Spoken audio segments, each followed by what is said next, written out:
Hey guys, tonight we're diving into the most delightful deluge of absurdity and etiquette, the bizarre world of Victorian superstitions. That's right. Forget your Instagram filters and avocado toast. This is a time when even the simplest sneeze could unleash a cascade of doom and gloom, and the wrong hairstyle could send your social standing into a tailspin faster than you can say ghost in the machine.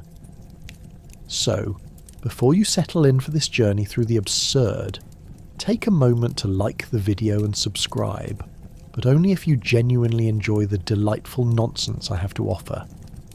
And drop a comment to tell me where you're listening from. I'm always curious about the wonderful places this sleep journey reaches. Now dim those lights. Maybe pop on a fan for a calming hum, get cosy under your favourite blanket, and let's embark on this quaint adventure together. So here's a thought. Have you ever wondered what really goes down when someone breaks a mirror? Are you more likely to avoid a ladder or just visualise the tripping hazard? What about a black cat crossing your path? Would you stop, stand still and question every decision you've ever made? Or would you just pick up the pace because you've read too many fortune cookies? Well, congratulations. You've just awakened in Victorian England. Surrounded by absurdity, slightly terrifying customs, and more questionable practices than a pie-eating contest at a county fair. Welcome to a time where common sense took a vacation, and superstition reigned supreme. In the Victorian era, birds were not just feathery friends, they were also credited with doomsday prophecies. If a pigeon pooped on your hat, you better believe it meant disaster was on your doorstep. Imagine worrying more about avian droppings than your morning coffee. Because nothing seems unlucky, like a bird deciding your fashionable headwear was the perfect toilet. Now, picture yourself strolling down a foggy London street, top hat freshly tilted and waistcoat impeccably pressed, only to be bombarded by white streaks of doom from above. 1 second you're on your way to tea with the aristocrats, and the next, you're contemplating life choices, the cleanliness of your headwear, and whether you should search for a street vendor selling good luck charms instead. Worse still, pigeons weren't the only avian harbingers of doom. Magpies, for instance, were particularly infamous in their interpretation. If you saw a single magpie, brace yourself. It signified bad luck was heading your way. But if you spotted 2, well, now you've hit the jackpot. 2 magpies meant joy was right around the corner, assuming of course that a third bird didn't swoop in and ruin it all just for laughs. Every stroll through the park became a game of avian roulette. One caught sight of a single magpie and shouted, "Hello, Mr. Magpie, how's your lady wife today?" The celebratory circles of good fortune were eventually overshadowed by a persistent paranoia regarding what might befall those poor souls who forgot the magic phrase, or worse, shooed away their feathered friends. But wait, who could forget crow superstitions?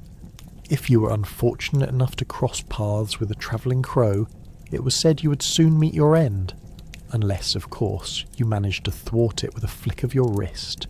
Cue the theatrical gestures, and heaven forbid you find yourself in an area dubbed the crow's haunt. You wouldn't just be dodging bird poop, you might just be dodging fate itself.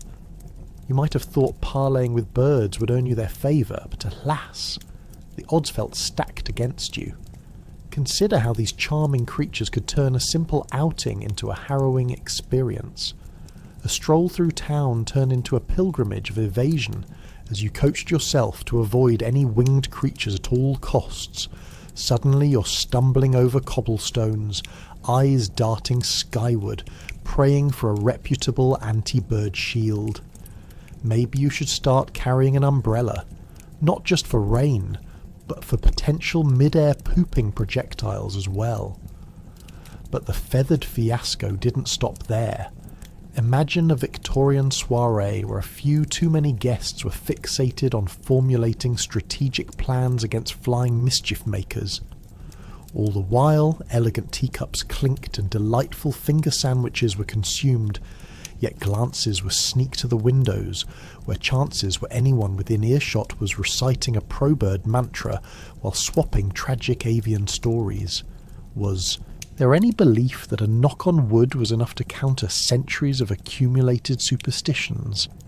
Did declaring, "to each their own," to a group of bemused peers actually solidify your standing as a contemporary joker, or just rapidly escalate your risk of various hexes? Let's not even get started on the elaborate protective measures taken. Victorian society had a penchant for elaborate gloves, lace, and veils, an accessory arsenal designed to both impress and ward off potential feathered fates. A gentleman who meticulously checks his hat for potential birdisms might have added contrasting embellishments to distract malicious magpies, thinking fancy display would redirect danger. After all, even if you did receive a dose of unfortunate providence, at least you'd look good getting run over by bad luck. As evening fell, the banter around the dinner table was punctuated by tales of the unwitting, who dared tempt the gods of luck in the presence of our feathered friends. "Oh, dear Morgan," once mistook a seagull's squawk for a friendly greeting. "A miscalculation, I assure you. I've never seen a man rush to buy a charm quicker." A laugh, a communal cackle of shared absurdity, echoing while secretly lingering fears continued to surface. Because in a world where birds became synonymous with calamity, living freely amid feathers and foul language wasn't just a whimsical choice, it was a precarious gamble. So tonight, as you nestle comfortably in your soft feather-free bed, realise that the complexities of Victorian bird superstitions aren't just the quirky quirks of a bygone era. They're an amusing reminder that throughout history humanity has often pivoted under the weight of whimsy. We may chuckle at their avian anxiety now, but who is to say our own feathered realities don't await just around the proverbial corner? So the next time a bird crosses your path, spare a thought or a grace, but with that deference offer up some humour for this age-old feathered fiasco. Ah, the dreaded broken mirror. In Victorian times, this simple act of clumsiness spiralled into a 7-year saga of misfortunes. You'd have to live every day like you've just discovered a masterpiece, until your luck went kaput. In a world obsessed with appearances, imagine being obligated to explain why you're perpetually late to the ball. Oh, just a bad mirror day. But really, if you accidentally shattered a looking glass, it wasn't just your vanity at stake. It was your entire social life on the chopping block. Forget the rotten tomatoes tossed at the theatre. The real-life drama was happening right in your parlour. As you sat in front of your remaining mirror fragments, the reality hit you hard. You'd scoured the local gossip like you were digging for buried treasure, only to stumble upon tales of friends who had cracked their mirrors. You'd hear, "Poor Lady Petunia, she hasn't caught a decent suitor since her unfortunate incident with that family feud and shattered mirror." Now there you were, fretting about your fortunes while contemplating the merits of public confession. "Dearest friends, I swear I tripped over my cat and it was all her fault." Sure, that explanation was about as believable as a fairy tale, but where else could you go? Every little misstep, from a spilled teacup to a runaway carriage, could catapult you right into the mystical tally of bad luck. Your imagination would run wild. You could practically hear future eulogies. Remember her? The girl with the broken mirror and the unfortunate penchant for pizza parties that ended badly. Mortifying. You'd have to don an existential cloak of despair and try to navigate life with a grimace. Meanwhile, all the onlookers would be keeping tabs on your luck, the broken mirror looming ominously in their minds like an overzealous guardian, not to mention forget hair days. Each glance in the unbroken portion of your mirror was a haunting reminder that no amount of pomade could save you from a societal faux pas. "This wig is a disaster," you might exclaim, all while trying to scrub away the remnants of last night's regrettable hairstyle, an awful combination of rat's nests and half-hearted curls perfected by near self-sabotage.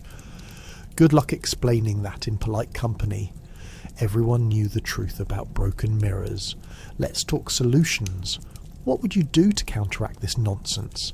It was as if the universe conspired against you to uphold its own set of rules. A convoluted game where the stakes felt hilariously unbalanced.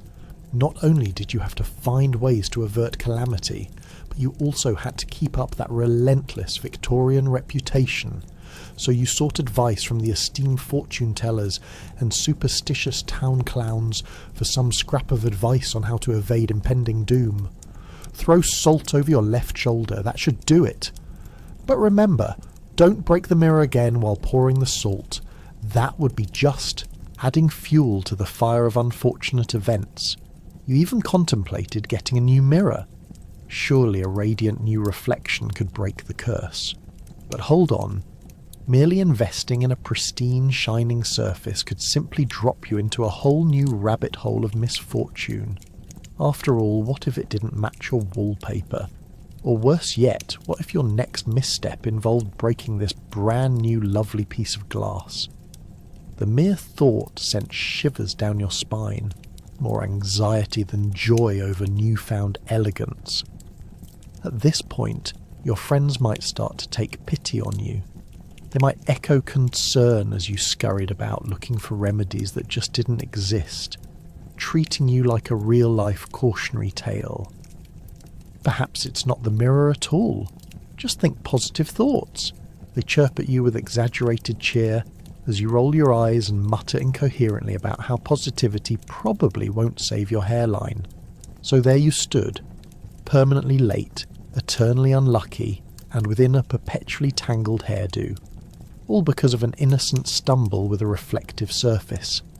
In the grand scheme of Victorian calamities and quirks, the broken mirror saga became your baffling claim to fame, turning social gatherings into psychodramas of laughter and despair. Who would want that? Well, you certainly didn't.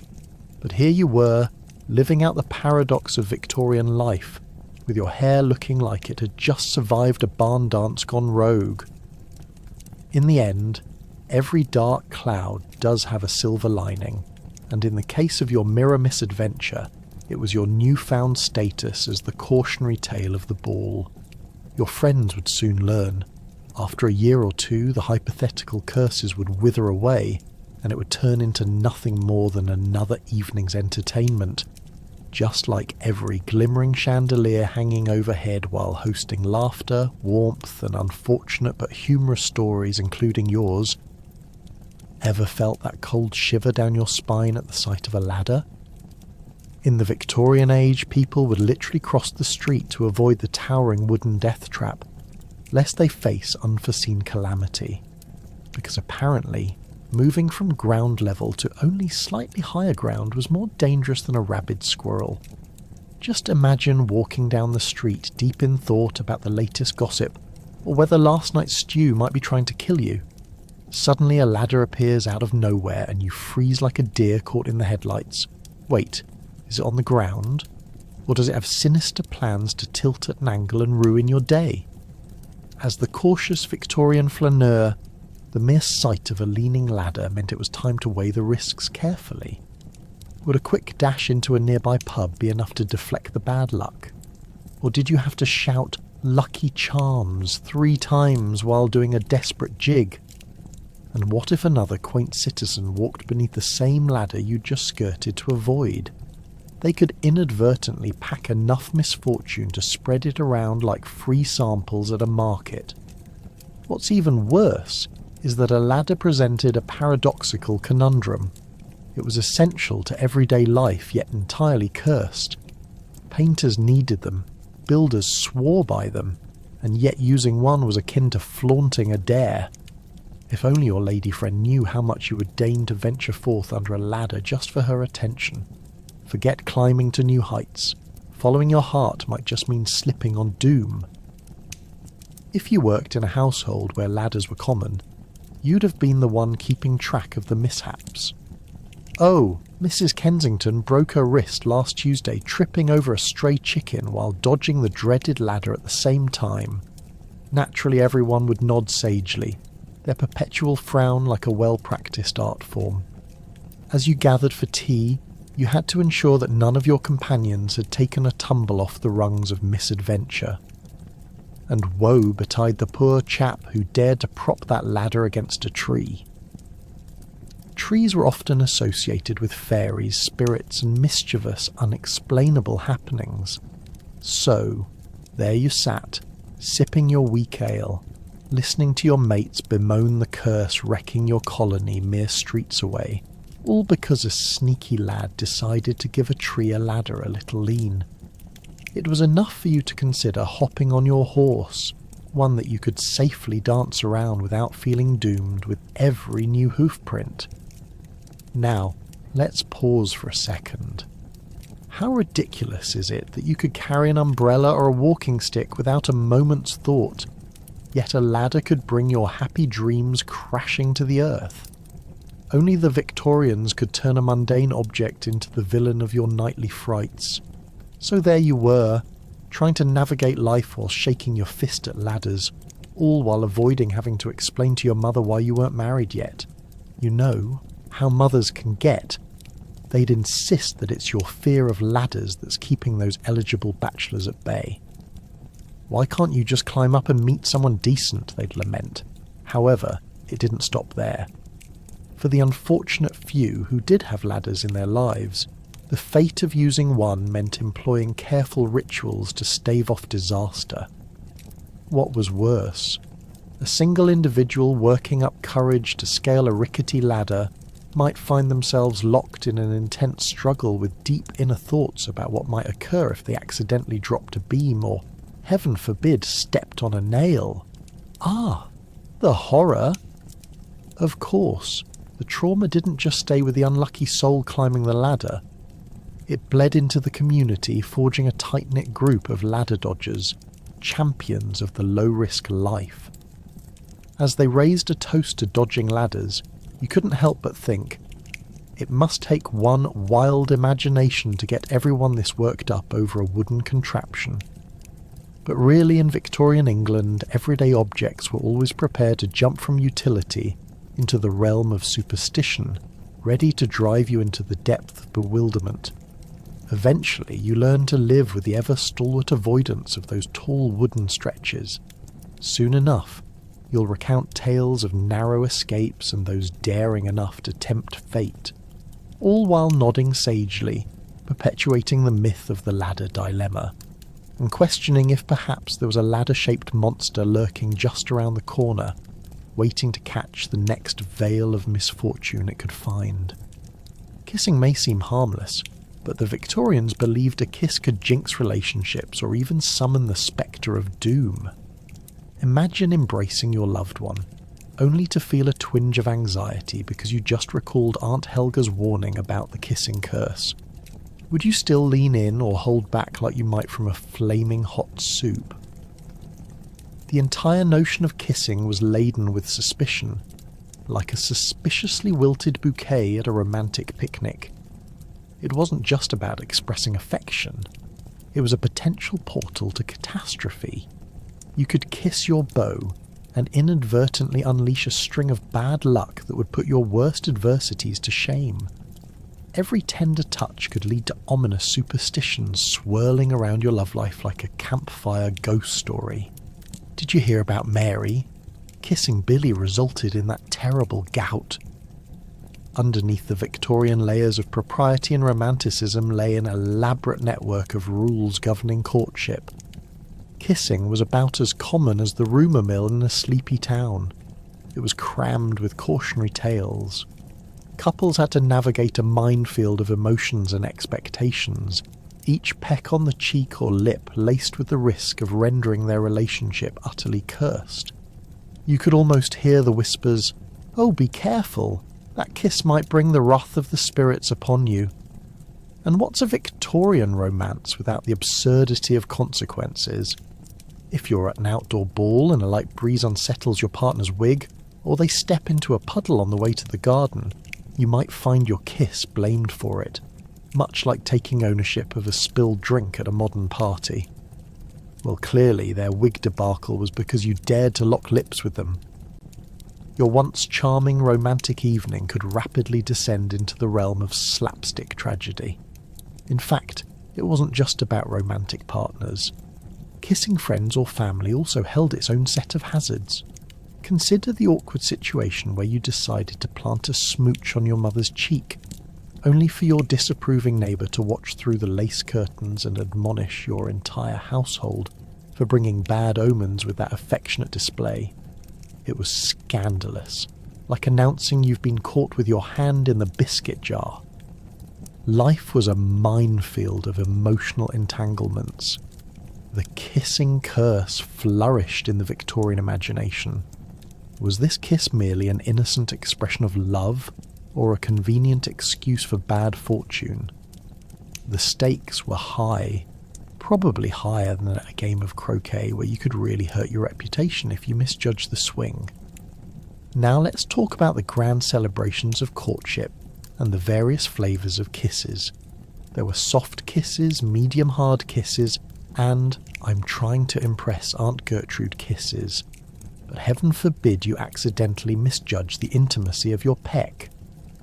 An overly enthusiastic kiss would trigger existential dread faster than a telegraph sending. Bad news. The wrong kind of kiss, too passionate or conversely too timid, could instigate whispers and innuendos that took flight faster than a Victorian pigeon on the run. Then there were the superstitions tied to seasonal kisses. Kissing beneath a mistletoe at Christmas? Go for it, but hold your horses, only if it's the right mistletoe. Forget the faux greenery the neighbour tried to pass off as authentic.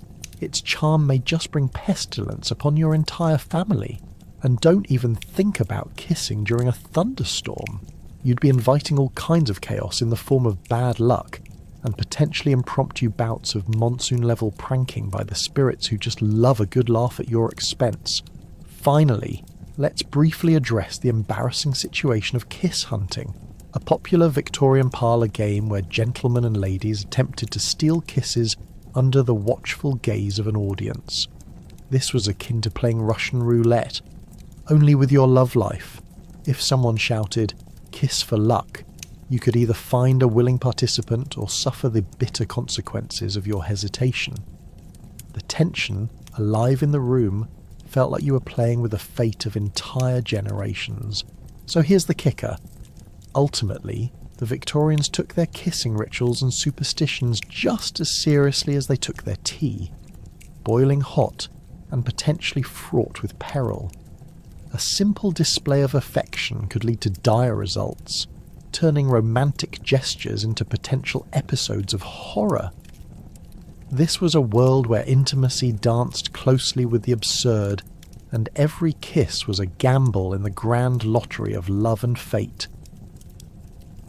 If you stepped in a puddle while heading to serve tea, beware. One wrong splash could supposedly wash your luck away. The Victorians were not just dodging raindrops, they were dodging potential life-altering disasters from mere foot placements. Talk about waterworks. Imagine donning your finest frock coat, or a lady stepping into a sumptuous lace-trimmed gown, holding a tray of delicate biscuits, and just as you're about to glide into the drawing room, a puddle leaps up to ruin the show. Suddenly, you're questioning every life decision that led you to this treacherous moment. What did you do to anger the rain? Should you have turned left instead of right to avoid that murky, aqueous danger? Now, the ladies and gentlemen of the age had a whole protocol for dealing with such weather-related calamities. You see, it wasn't just a puddle, it could be the very catalyst of a downward spiral, an omen of doom! Who knew you could have a horror movie plot unfolding beneath your very feet? You step in, and boom! No more invites to soirees, no more biscuits to share. You might as well pack your bags and hightail it to the countryside, forever labelled as the bearer of bad luck, relegated away from society's refined circles. Just picture it. You slip while trying to navigate the dripping streets of London, thinking of grandeur, only to become the punchline of urban legends. Do you remember the fellow who caused his own downfall by splashing through an innocent puddle? They'd laugh as you wallow in your sodden fate. And who knew that rainwater could be so powerful? You might have to hang a sign on your house that reads, "Beware of puddles, prosperity not included." You might feel like every step through a wet street could bring curses upon your future. The very act of strolling in the rain turned into a psychological thriller. You could picture brooding caricatures of yourself creating horrific scenarios that advanced abruptly with each soggy step. It was enough to send even the bravest Brittany into a puddle-dodging frenzy. "Is that a puddle ahead?" you'd gasp, instinctively leaping sideways, abandoning your tray of tea in a desperate ballet of self-preservation. And then there were the reliable cautionary tales that circulated at every tea gathering, swirling around with the steam from your cup. Legends of young lords whose fortunes evaporated after an unfortunate plop into the street's aquatic peril, or ladies who subsequently found their suitors utterly dismayed by their newfound puddle luck. Imagine a fine gentleman leaning in to propose over eclairs, only to hear a whispered warning of some unfortunate lady with a history of slip-ups. "I hear she once stepped in water, dear boy." Water? A potential romance dissolved faster than your sugar cube in tea. What kind of tidal wave of hesitation swept over genteel society as puddle anxieties ballooned into paralysing fears? Ladies would simply refuse to venture outside altogether when rain threatened, preferring to sip their Earl Grey while gazing wistfully from their window, entirely convinced that one little splash could domino into a total collapse of public esteem and societal prestige. Who would dare to disrupt the polished veneer of Victorian elegance by simply going for a walk? Next, you might find a parade of outlandish inventions hitting the market, a variety of oversized umbrellas, and perhaps an army of boot polishers who all claimed they could waterproof a person, guaranteeing their luck would remain intact. "Take this, and you shall tread on the surfaces of fortune," they'd shout, hawking their wares with a gleam in their eye. These absurd solutions fueled the economy, but also made the wardrobe of every lady and gent 10 times heavier, as they prepared for potential puddle confrontations. As you relax in your armchair, contemplating the unfortunate puddles trod long ago, it's an invitation to chuckle at the absurdity of it all. Are we not, in our own modern lives, just as prone to stumble into our own metaphorical puddles, be it missed opportunities or dodged relationships? In the grand scheme of things, might we too be conducting ourselves through a rainstorm of terror and trepidation as we navigate life's treacherous surfaces, only to realise that perhaps one silly decoration of misstep doesn't rely on the whims of water? Ever glance sideways at a black cat? In the Victorian world, these furry felines were quite the divisive figures, thought to bring doom or good luck depending on who you asked. This led to awkward moments, where households became battlegrounds over furry companions that just wanted a snack and a sunny spot. Imagine the dinner parties, where someone would dramatically gasp as a feline streaked across the room, their sweet whiskers twitching, while the entire assembly held its breath. Was it a sign of prosperity, or an invitation for calamity? The tension heightened to levels suitable for a Victorian melodrama. As you navigate the intricacies of daily life in a Victorian household, you'd find yourself tiptoeing around every corner, ever wary of the lurking black cat who didn't understand the burden of fate resting on its furry little shoulders. Picture this. You're stepping out of your front door, half a cup of tea still desperately clinging to your hands, and there it is, a sleek black creature with a penchant for feline theatrics meandering past. Your neighbour, Mrs. Tiddlywink, is just across the street with a scandalised expression, like you've offended a queen. Can you just feel the weight of judgment bearing down on your very soul? But let's get to the real kicker. In this era of heightened sensitivities, owning a black cat could mean the difference between social acceptance and a lifetime of being relegated to the dusty confines of oddity. You might be pondering adopting one, but as you sway between thoughts of companionship and the weight of potential doom resting on those sleek shoulders, you catch whispers of Aunt Myrtle's terrible fate. It seems she was once a proud owner of a black cat named Scrambles, who, one day, decided a neighbour's hat was a perfect tree to climb, leaving chaos and feathers in its wake. That poor hat, you think, must have definitely cursed Myrtle's garden for the next 7 years. Now picture yourself getting acquainted at a local tea party, trying to sip on your Earl Grey while dancing around the topic of cats. "Oh, I simply adore cats," you say, with a slight quiver in your voice, as you watch a tabby strut confidently through the room, while behind you the ominous shadow of a black cat hovers. Ah yes, as you delightfully discuss favourite furs and mews, the question arises, but what of the black cat? Is it not an omen of ill fate? A nervous giggle ripples through the group as the esteemed Mrs. Peabody, no stranger to these feline neighbourhoods, takes that moment as a licence to share the story of her aunt, who encountered double doom after dancing with a black cat-possessing magician at the autumn fair. If your cheeks weren't blushing before this auspicious revelation, you can be sure they are now. It becomes a race against social norms as you wonder if the tabby's more acceptable than the sleek silhouette slinking past the windows. All while Mrs. Tiddlywink interjects with horror stories of her cousin's pet raven that dared to land on a black cat.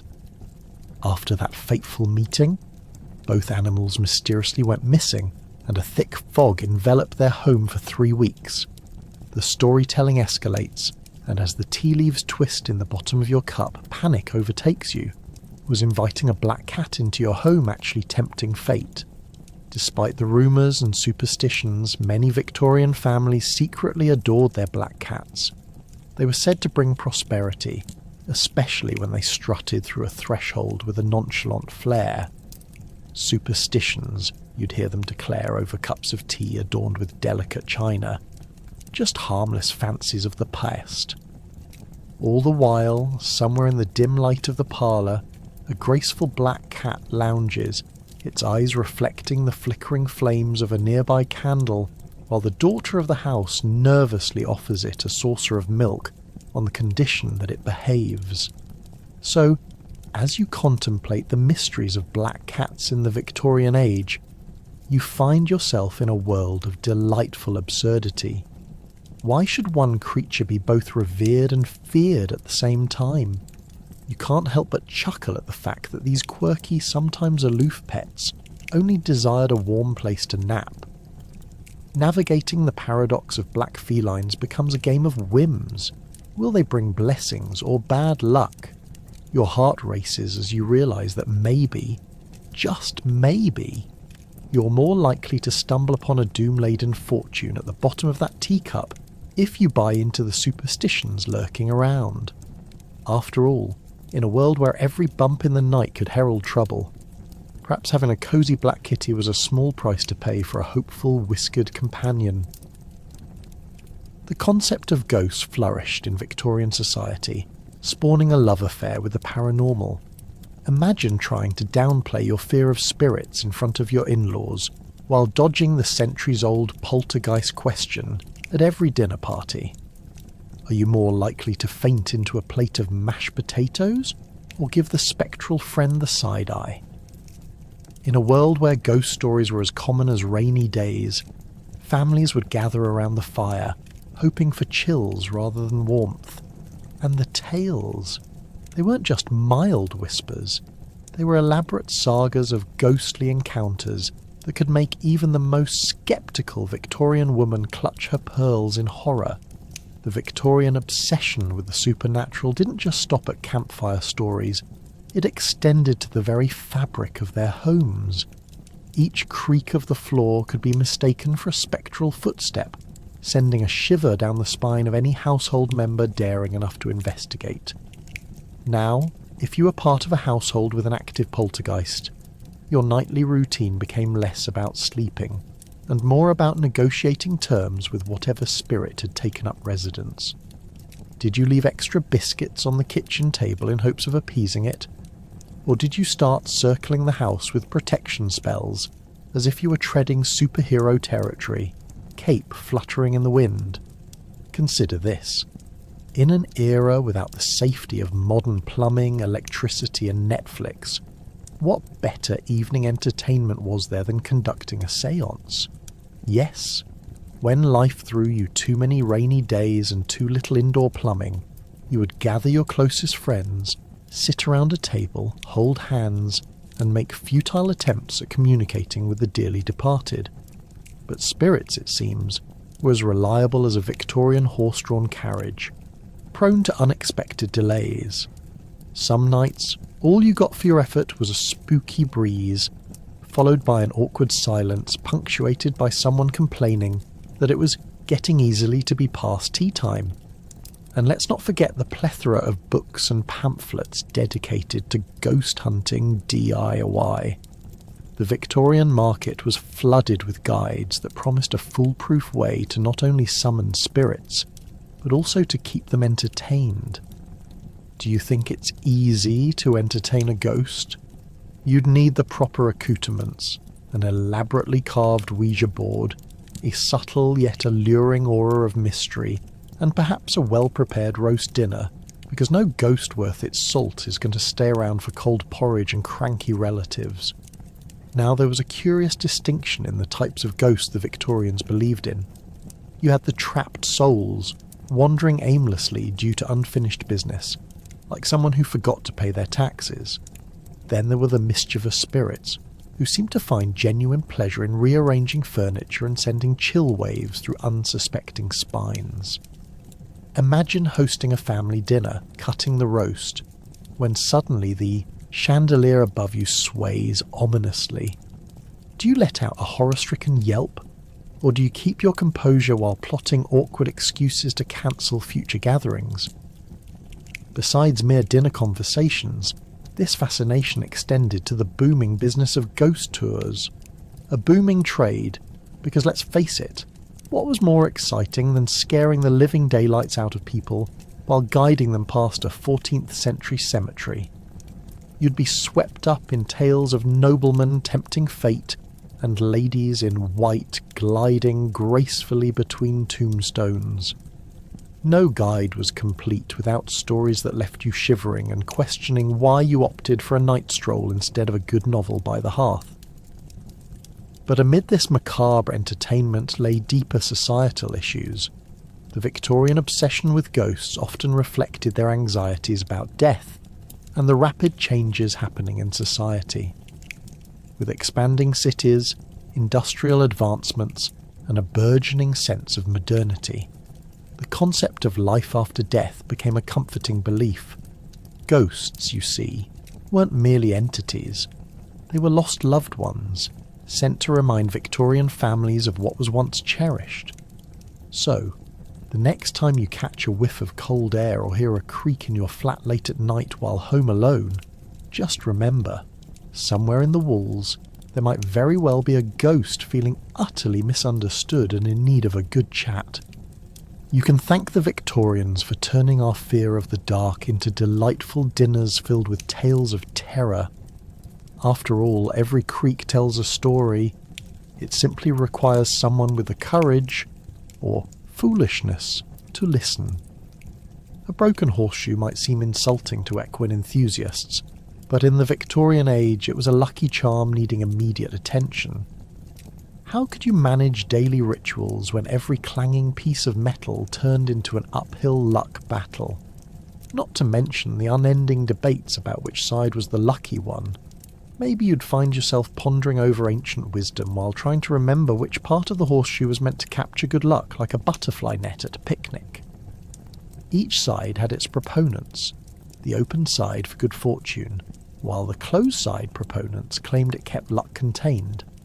Talk about being caught in an endless loop of equine metaphysics. Who knew piece of iron could provoke more arguments than your foundationless family reunion? Victorians took horseshoes very seriously. If you found one, it was like discovering a pot of gold at the end of a rainbow, except far less appetizing. The common practice of hanging a horseshoe over the threshold of a door was thought to keep evil spirits at bay. Just picture it. You're making preparations for a social gathering, and the last thing you want is a spectre cramping your style as your Aunt Judith attempts to serve lukewarm tea and talk about her cat's problematic litter box habits. So naturally, every home needed a horseshoe, polished to shine like your mother's expectations of your academic standards. But of course things could get complicated. Suppose you strolled in from your market run with a broken horseshoe dangling from your hands. Suddenly, it wasn't just a whimsical decorative piece. It was a conundrum wrapped in iron. You'd find yourself faced with the decision of whether to rehang it or risk irrevocably damning your household to a lifetime of bad luck. Wouldn't it be easier, you'd think, to just start fresh and hope the fairies won't have strong opinions about my housewarming? But alas, in this world of curious beliefs, staring down at a broken horseshoe felt like contemplating the very fabric of your existence. The stakes were high. Our Victorian friends didn't just hang horseshoes, they debated their very essence with the fervour of a chess match gone wildly out of control. You might overhear the neighbour, Mrs. Winslow, adamantly arguing that an upside-down horseshoe, where the open side faced down, was a sign that calamity was surely on the horizon. Like something straight out of a goosebump-filled drama, every gathering turned into a soothsayer's symposium, as marriage proposals, job offers, and even dinner invitations got filtered through the good luck spectrum of this metal adornment. That's right. Timmy from 2 streets over straight up lost out on being captain of the cricket team because his mother hung a horseshoe with the open side down. Sad, yet absurd. Imagine the confusion at your next tea party. Oh dear, did you hear? The Thompsons' horseshoe was upside down again. And your only response would involve solemn nods and whispered condolences, because nothing said, "I'm a responsible Victorian," quite like spectating your neighbour's superstitions while clutching your own house's horseshoe like it was the Holy Grail. And let's not even start with the luck it was supposed to bring. Horseshoes had no shortage of obligations. If you dropped one, it was essentially an immediate invitation for trouble. Forgotten about your laundry? Probably because a horseshoe is glaring at you from the doorway, suggesting you should have done better. That's right. A simple, innocent piece of iron expected you to adhere to a meticulous life code. Failing that? Well, cash in your luck card, my fine friend. In a world dominated by social awareness, just think of the pressure one must have felt standing under a shabby roof with nothing but an antiquated horseshoe staring down, as ominously as an undercooked pudding. This forgotten charm could mean the difference between successfully dodging the ills of society or hastily sending an urgent help me letter to a local fortune teller. You might find yourself hanging that horseshoe with the utmost care, making sure it was just right. Because who knew if missing a single nail would end up being the fatal blow to your prosperity? So, the next time you see a horseshoe hanging in a quaint antique shop, remember that it's not just a piece of iron. It's a relic of a time when luck and superstition ruled every corner of life, gifting us delightful moments of absurdity that simply make us look back and chuckle at what once was. Much like today's tooth fairies, losing a tooth in Victorian times came with a sideshow of superstitions. If one of your molars made its grand exit, there were guidelines. Toss it toward the rising sun, or bury it under the home for guaranteed fortunes. Because why wouldn't your tooth bring you treasure, right? Just imagine the sheer joy of receiving a shiny penny for your lost tooth, when, in reality, it was your old mouth's escape route. Parents must have swiftly turned tooth loss into treasure hunts. Not for the sake of the child's imagination, but to see if anyone could spin a tale funnier than the one their kids were going to create about their inevitable encounter with the tooth fairy. But let's be real. If you were a Victorian child, losing a tooth was more like starting a dramatic, darkly comedic mystery novel than simply awaiting a reward. For starters, you had to worry about what would happen to that tooth after it left your jaw. Would it become a prized artifact in the tooth fairy's collection? Or worse, what if the tooth was tossed over your shoulder and landed on an unsuspecting bystander's head, unleashing an unknown hex in process? You could almost hear the collective gasp of the town as they witnessed the chaos unfold, one ripped tooth at a time. You might think tossing your tooth into the rising sun was safe enough, but rumours ran rampant about what lay beyond the horizon. A mischievous bird could turn it into a projectile, or worse, bury it in a dark forest filled with greedy gnomes looking for shiny things. Very few backyard gardens were free from such mythical horrors. Kids were warned that some fairies were just your garden variety ne'er-do-wells, waiting for their chance to fetch teeth and thwart any chance of monetary gains. Now, when it came to burying your teeth, there were equally hilarious and gross protocols. You weren't just acting on impulse. Oh no! Your parents instilled in you the art of ensuring your tooth wouldn't be snatched by a neighbourhood rat, or worse, a stray cat hell-bent on turning your dental relic into a chew toy. Imagine awkwardly digging a small hole in your front yard as your younger siblings offered undiplomatic advice. "You're supposed to bury it at midnight during a full moon, you idiot," would echo through the streets, sending everyone scuttling inside to avoid the trial of tooth burial gone wrong. And what about the fate of your terrified parents? Usually they found themselves in an elaborate charade that could easily rival any stage production. There they were, tiptoeing around the house in a strange blend of stealth and dread, knowing that at some point they had to fulfill their nocturnal duty, exchanging a tooth for cold, hard cash without getting caught by any of the drooping-eyed children. The sheer absurdity of it all. A frantic dad crouching behind the bedpost, slipping a penny beneath a pillow, all while simultaneously dodging questions like, "What you doing?" But having the diplomatic skills of a well-trained raccoon caught raiding a picnic basket. But let's not forget exactly what you, as a child, had to traverse emotionally. The anxiety of losing a tooth could easily surpass the worry of upcoming exams. After all, there was nothing worse than a tooth not fully extracted, resulting in painful waiting. Not to mention that dread of what deemed your fate once it hit the floor.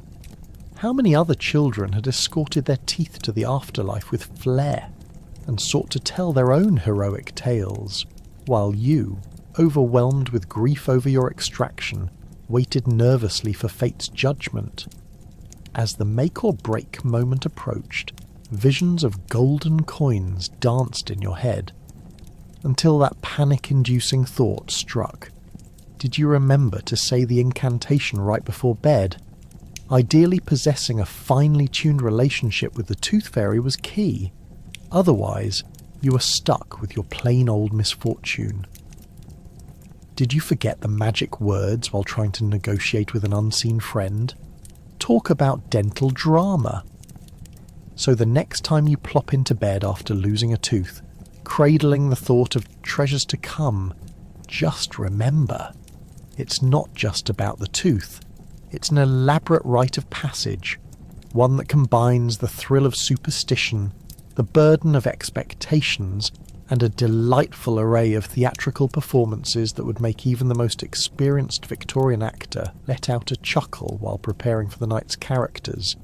The tooth thieves, the gnomes, and yes, even that overly dramatic fairy just waiting for an opportunity. Using an umbrella indoors back then was nothing short of a moral offence. The Victorians feared it could usher in a stream of bad luck, prompting prolonged arguments over a stubborn rain cover. So there you were, trying to duck the rain while navigating the uncharted waters of what luck each move might summon. It's like standing at the crossroads of chaos and propriety, with the only decision on your mind being whether the umbrella is friend or foe. Picture this: a charming Victorian parlour, rich with floral wallpaper and heavy velvet drapes, is home to some intense discussions, like whether Fanny's tea set is on par with Mrs. Boggin's new porcelain. In strides, Mr. Chortlebury, completely soaked, but with the audacity to unfurl his umbrella, shaking droplets like a wet dog. Gasps echo around the room, not because it's raining indoors, but because the very act of opening that umbrella is a soul-crushing social faux pas. Victorian etiquette dictates that umbrellas serve a sacred purpose as shields against the elements. They are not to be used for indoor decorations, rather like pretentious artwork that makes zero sense. What happens next? Oh, the uproar. Lady Dunridge faints onto a chaise lounge, declaring that there's no mistaking this umbrella's presence. Doom will surely follow Mr. Chortlebury like an ominous cloud. As she fans herself with a lace handkerchief, her companion instantly begins calculating the terrible fates that can befall a person who has disrespected the umbrella. Will Mr. Chortlebury have a terrible fall, food poisoning from his dinner invite, or more dramatically, be passively ignored by society forever? Because when it comes to umbrellas in parlour discussions, you'd think they were akin to playing hopscotch with the Grim Reaper. Now, imagine the scene as Mr. Chortlebury, trying to regain composure, attempts to explain his reasoning.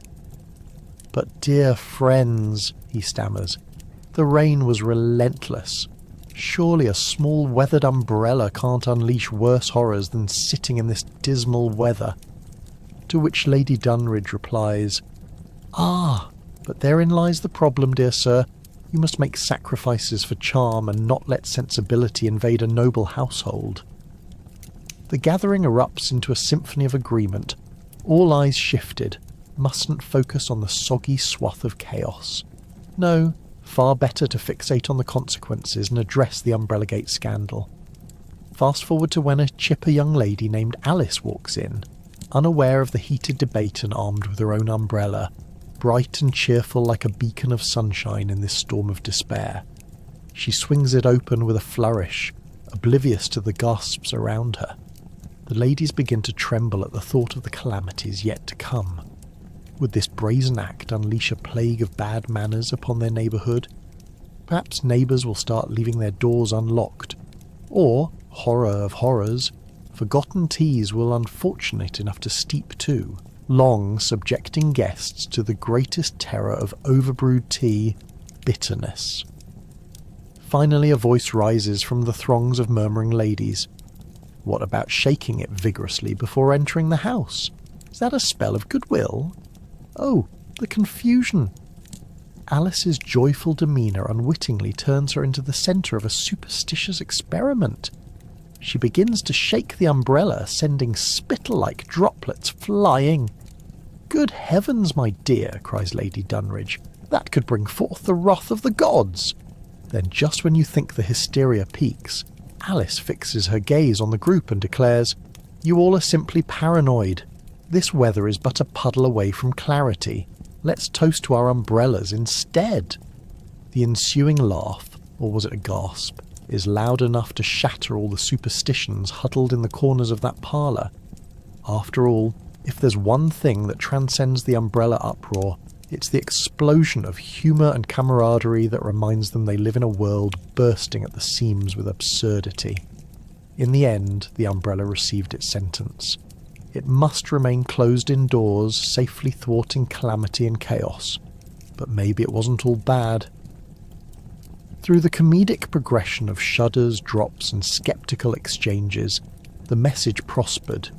To survive the oppressive rules of decorum, sometimes you just have to weather the storm with a smile and a splash of good humour. Because laughter, after all, was the best rain cover they could hope for. Yarn of true love, knots or not. Yarn didn't just sit idly, it had the power to cast love spells. But should you knot it a certain way? Every twist was a potential relationship deal-breaker. Imagine holding knitting needles while contemplating if entrapping your partner in a woolen web was romantic or downright creepy. Now, grab your cocoon of colourful yarn and prepare for the most tangled love story you've ever encountered. Knitting wasn't merely a pastime, it was an instrument of fate, a chance for sweethearts to send secret messages through their loops and pearls. But there were rules, my friend. This was Victorian England, where social propriety was marinated in superstition. The slightest misstep could have you tossing your heartstrings in the rubbish bin faster than you could say, knit 1, purl 2. For instance, if you knitted a scarf for your beloved with too many left-handed stitches, you might as well scrawl your breakup letter in indelible ink. Can you picture the poor souls at a cosy tea gathering, needles clacking like a wild performance? One knitter might be consoled by the idea that their initial chaos would eventually lead to love. Meanwhile, another, drenched in anxiety, counted every row as if their heart depended on it. Oh dear, you think, if I knit this stitch incorrectly, will he run off with the dapper widow next door? The stakes could not be higher, so expect knitting circles to be filled with gossip, half-knitted jumpers, and a few broken hearts. Then came the most exhilarating part. Love spells. No, not those fancy incantations you see in movies. These spells were woven right into the fabric. Now if you fancied someone and wanted them to fall madly in love with you, you'd need a rose-red yarn, a pinch of artistic madness, and quite possibly some cat hair for good measure. A Victorian counterpart's advice. Every stitch had to whisper sweet nothings into the skein. The trick was to create a specific pattern, perhaps a heart-shaped motif, every turn essential. Forget heart emojis. This was romance at its whirl instead. Imagine the tension as you faced an indecisive pattern. Should you make the heart larger or smaller? Each stitch was akin to beating hearts. Were you sending love, or heaven forbid, heartbreak? Friends drank tea nervously, exchanging avid glances while trying to catch glimpses of daring love spells in action. I told him I loved him, one would whisper, her knitting needles practically trembling. The other could only gasp, but did you crochet a love heart first? The pressure was real. Nothing could be scarier than making a romantic overture sans an enchanted stitch. But let's not forget the craziest part. Once the yarn was knotted just right, some believed you had the power to manipulate the feelings of your crush. Avoiding too many granny knots was vital. Now misplacing a single loop could cancel out the spell completely. Talk about having a precarious relationship with your handiwork. Picture a young woman shaking her knitting bag like a medieval weapon, muttering under her breath about tight knots and misunderstood affections. Of course, this makes for an amusing but complicated game of love. Any sign of tangled yarn was a strong indication that things were on the rocks. Yarn mishaps might give birth to the dreaded "don't talk to me" phase. One sign of clumsy fingers could manifest as weeks of icy detachment. With every stitch, the conductors of fate pulled the strings of love, or perhaps entangled it further. And yet, it didn't stop there. Life in Victorian England came with its set of signs beyond unspooled yarn. If you started to unravel a knitted creation, guess what? It could indicate that love was soon to follow, or that it was decidedly snagged or, heaven forbid, ripped apart. Why? If your partner tossed the project aside in disgust, that meant you could say bye-bye to that love spell. So next time you think about unleashing your inner artist or snuggling up with some yarn, remember the eccentricities of Victorian romance. What started as a cosy pastime spiraled into a crafty confection of intrigue and love. Don't approach knitting lightly, You might just discover your true feelings are more knotty than you anticipated. It's laughter and love camouflaged in stitches, hope spellbound in every twist of wool, reminding us just how wonderfully absurd life and love can be. Hats were otherworldly in Victorian circles, representing social status, style, and a magical medium. But the wrong choice could ruin lives faster than a lacklustre tale at a Victorian soiree. What if it wasn't just your hat that made a statement? What if it cursed the entire room instead? In a time when more fabric was draped atop heads than the average person wore for an entire ensemble, the pressure to don the perfect hat was overwhelming. The correspondence from society was fancier than an opera ball, and heaven forbid you wore an outdated feather. Picture this. You're preparing for a lavish garden party in Tooting, and as you plan your outfit, you suddenly freeze at the thought of the hat. Will it be the one with the enormous peacock plume that might just take out the chandeliers if you aren't careful, or the modest bonnet adorned with a modestly unimpressive rose? You suddenly realise this decision could either assure your status as the afternoon's queen, or plunge you straight into social obscurity. The fear is real, my friends. Wearing the wrong hat could send you down an escalator of embarrassment faster than you can say, "Is that a squirrel in your hair?" Now let's explore the hat terms here. You might want to familiarise yourself with the term toque. In Victorian parlance, a toque wasn't the name of an eccentric French artist nor some artistic commentary, but a downright stylish hat. Slip one of those bad boys onto your head, and you immediately signified the sort of whimsical superiority that could make adults weep with envy and children run away screaming. Try pulling that off with a top hat, and you might be a candidate for the next hot gossip column. And if you think choosing a hat was tedious, consider the perilous existence of Victorian gentlemen. Their headgear had its own set of rules, mainly revolving around fabric choice, embellishments, and whether it was suitable for the English climate. A brisk gamble that could lead to a dampened evening, or, at worst, hay fever. And, dear listener, let's not forget the unwritten law regarding age appropriateness. Don't wear a cowboy hat to a tea party with the Queen, or you'll find your invitation promptly rescinded, followed by your dignity.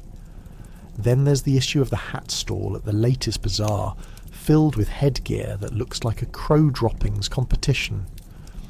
You glance over the vast array of offerings. Will this one over 50 shades of garish move me up the social ladder, or will it compel everyone to ask if I've confused my hat with a barnyard animal? As the hat vendor smirks knowingly, you dare to venture into the realm of vibrant hues that creatures in nature bravely wear. Alas, you quickly resemble an angry parrot caught mid-brunch. But the true height of hat-induced embarrassment arrives when the winds of fate decide to scoff at your choice. As you stroll into a gathering, you confidently toss back your mane with the dramatic flair of the dukes themselves. The gusts of summer air pick that very moment to swing the lid of your hat as if it suddenly possesses its own mind, sending it whirling off to make friends with a nearby tree. What do? Chase it, of course. Because certainly the fate of your social reputation hinges upon the successful recovery of your coiffed crown. You should see the looks as you dash through a group of genteel ladies discussing their exquisite collections of parlour handkerchiefs. And yes, another guest picks it up and places it back atop your head, much to your embarrassment and the merriment of all. Because nothing says, "I have untold wealth," quite like chasing after an ornament that may very well have just emboldened nearby miscreants to unleash a sequel of ludicrous hat stunts. In conclusion, my dear listeners, the headgear of the Victorian era was far more than mere fashion. It was akin to balancing on a tightrope. One misstep, one ill-timed whimsy, and your social standing could teeter like a poorly stitched bonnet. So next time you think about wearing a hat, Remember the whims of luck and the spectre of judgment festering in the civil parlour. Hats may take the stage, but it's you who must ultimately steer the ship, hopefully away from the sharp-toothed jaws of social despair. Sipping tea wasn't merely refreshing, it was also a consultation with your future. The Victorians believed in fortune-telling through tea leaves, conjuring predictions between sips. The only catch? What if the tea leaves revealed the wrong future, and now you're stuck planning a life with never-ending what-ifs? Imagine gathering with friends, the warm aroma of Earl Grey swirling around you like a cosy cloud, while someone delicately twists their cup before flipping it upside down in a performative flourish that could easily qualify for a dramatic Shakespearean audition. As those tea leaves settled at the bottom of the cup like a soggy fortune cookie gone wrong, your heart raced. What if they formed an image of a pig? Would that mean prosperity or an unfortunate breakfast filled with bacon? The Victorians revered these leafy prophets. They would explore every swirl and curl, seeking answers to life's most pressing questions. Will I marry rich? Will my cat continue to ignore me? The answers might involve a lot of guesswork and a sprinkle of sheer optimism. You've seen how it works. Yes, behold, the leaves suggest a boat. Does that symbolise travelling to a far-off land, or just the unfortunate fate of battling seagulls? But let's be honest, this was essentially an elaborate guessing game that required a lively imagination, something the Victorians had in spades. After all, this was the age dominated by adventure novels, scientific discovery, and ridiculous clothing regulations that included hats so tall they could double as a lighthouse. In their minds, a wayward clump of dried leaves was just as good as consulting with a learned sage, especially when reading the leaves allowed you a socially acceptable reason to sip gin without being judged. Oh, I promise, my dear, I'm not just drinking gin, I'm divining my destiny. Tea leaves became a fashionable parlour game, one with stakes that could escalate faster than a scandalous but well-discussed rumour. Who needed a crystal ball when you could flip over your china and reveal the exciting prospect of future romance with the person directly across from you? Sure, it might just be the gamble of your mother-in-law, but who could resist? Naturally, the process wasn't without its etiquette lessons. You'd need to mind your manners while orchestrating the utmost tension, or shall we say, sip and gasp expectancy mode, around your tea-drinking comrades. The proper way to read leaves wasn't as simple as chugging an entire pot of Darjeeling. No, indeed. It came with rules like never read tea leaves after someone else forgot to clean their dog's paws. It was all about the interpretation and intent behind each sip. Of course you didn't want to read someone else's leaves incorrectly. There are social repercussions here. Imagine reading a friend's cup aloud declaring, "Ah yes, the shape of the leaves suggests heartbreak, despair, and a questionable potato salad at tonight's supper." The chaos! The scandalous scandal! How delightful! Now, modern tea enthusiasts might raise an eyebrow at the past obsession with steeped predictions.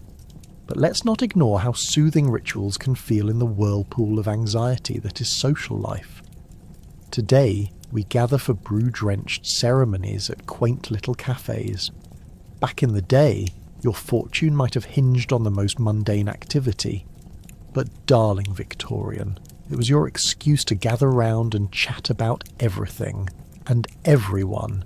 Isn't that the critical part? Eventually, the flipping of cups and squinting at leaves gave way to more tangible forms of entertainment, but the spirit remained. Life is filled with uncertainties, and much like the Victorian custom of turning tea into a metaphorical crystal ball, we too seek answers in a world brimming with randomness. In essence, while today's cultural touchstones may involve tarot readings and cosy online quizzes, it's clear that sipping from a cup of tea, whether for taste, comfort, or what may lie ahead, is as charming as it gets. So, the next time you sit back with a cup, let yourself ponder the possibilities, however absurd. Because in those leaves at the bottom of your cup may lay a fragment of insight, a symbol of life's unpredictable path, and who knows, it might just be a hint at how you might avoid that impending potato salad calamity. When it came to finances, tossing a penny over your left shoulder was believed to change your financial fate. Picture this: penniless citizens scrambling to find coins to toss just to avoid being perpetually broke, while simultaneously mastering their surprising Olympic-style shoulder-throwing skills. It was a bizarre turn of fortune that had everyone looking for a lucky penny, as if they were on a hyperactive treasure hunt, clutching their pocketbooks like a life raft in a sea of debt. Now let's paint the scene. You're in a rickety Victorian home, perhaps one that's seen better days. Candles flicker against the damp walls, and a suspicious creaking sound echoes through the rooms. You're sitting at a table stacked with unpaid bills, half-eaten bread, and that mouldy cheese your roommate insists is still good. Just outside, a group of neighbours debates whether the rising smoke from a chimney is a sign of impending doom or simply good old-fashioned cooking. As you comb through the leftover coins in your pocket, you find a single penny glistening like a beacon of hope. With a pounding heart, you announce your intention. This penny is my ticket to financial prosperity. You cling to this wishful belief and, without hesitation, launch the penny over your left shoulder. You're probably hoping the act will summon immediate wealth, but let's be real. The only change you're likely to see is your net worth strategically plummeting. The sound of the coin hitting the floor is instantly overshadowed by the scoff of your neighbour, who reminds you that any financial magics wear off at sundown. Why a penny, you ask? Well, during the Victorian era, a penny might have bought you a cup of tea, or, if you were feeling particularly adventurous, a half-eaten biscuit. But toss it right, and you might just stand a chance at snagging a box full of riches. Yet, the nuances of the superstitions suggest tossing a coin is more about the act of hope than actual outcomes. A kind of coin-inspired mindfulness, if you will. Who doesn't want a bit of extra luck after all? Victoria's middle class was obsessed with wealth accumulation. It was the golden age of industry, and everyone wanted a slice of those profits, which led many to partake in more than just superstitious practices. They might have indulged in awful financial choices, lending money to dubious friends or investing in schemes as insane as selling haunted fish. Everyone wanted that winning ticket, a financial windfall, or the enchanted penny, desperately holding on to every quirky home remedy for riches or the latest gossip about another neighbour's downfall. And let's talk about the dustiness of those investments. It wasn't just that a penny might change your fate. There were also less than savoury opportunities, like the mysterious snake oil salesman claiming that his tonic would transform a humble penny into gold. Why take the trouble to save when you could distill your own luck? Generations of parents might have warned their children not to waste their coinage on such tricks, only to secretly attend these farcical demonstrations themselves, wondering if maybe, just maybe, tonight was the night they'd unlock their own version of upward mobility. Then there were the parties. Oh, the parties. Wealthy Victorians believed that by throwing their coins into the air, preferably at a high society garden party, where only the most fashionable people could witness their performative generosity, they could confuse the gods into believing they were entitled to even more riches. Imagine wearing a top hat and frantically flinging change at bemused onlookers while you clutch your champagne glass as though it were a life preserver. Talk about social anxiety. All that tossing, laughing, and pretending to be wealthy must have at least a few guests resorting to a Hail Mary, for onlookers not to see them slinking out the back door convinced they'd just tossed away their last hope of financial sensibility. And really, Who needs a sound investment strategy when you have a handful of coins and the charm of a well-placed superstitious belief on your side? So the next time you find yourself feeling financially adrift, just remember, a penny for your thoughts doesn't just mean wishing for riches, it's a call to consider laughter, absurdity, and maybe even the unknown magic in a world where money matters, and unbelievable quirks rule the day. Toss that penny with intention. And while you're at it, avoid stepping on cracks. Who knows what that could lead to? After all, the more superstitions you collect, the better your chances, right? Dancing was not just a pastime, but often viewed as a blood offering to spirits.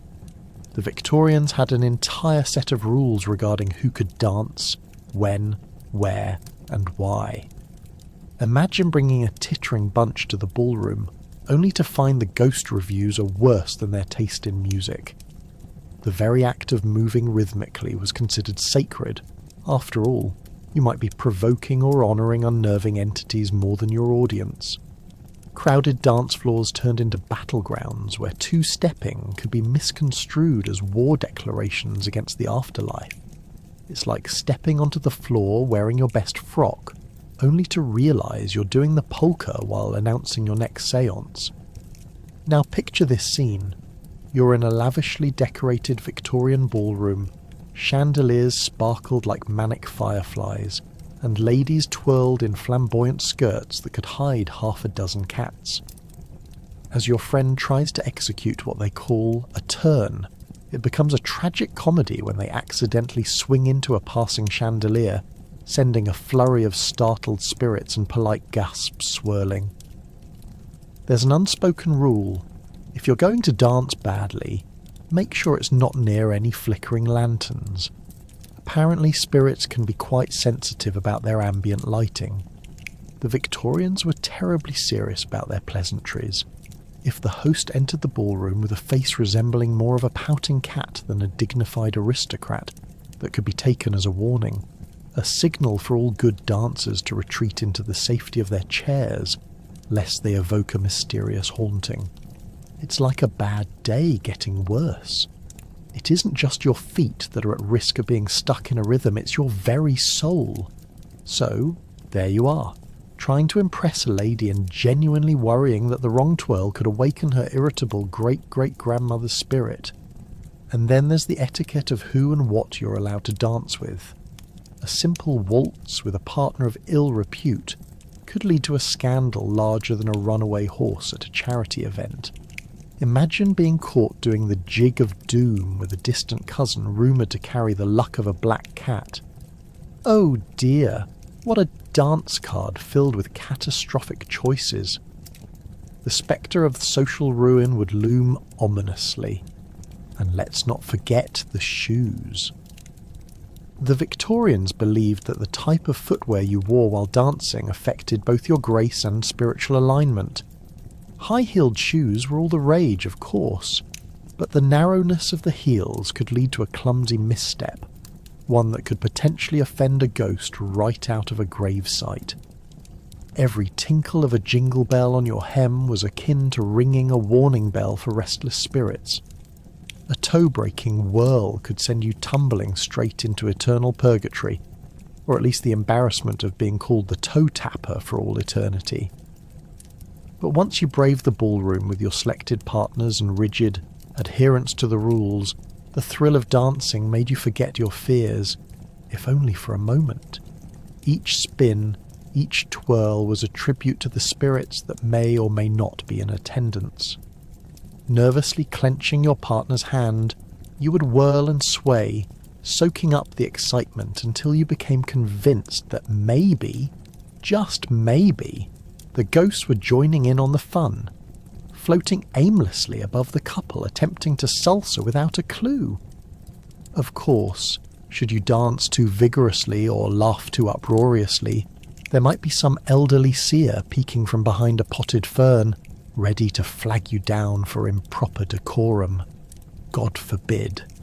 In the Victorian spirit, every dance became a stressful ritual where spirit communication was an unexpected side effect.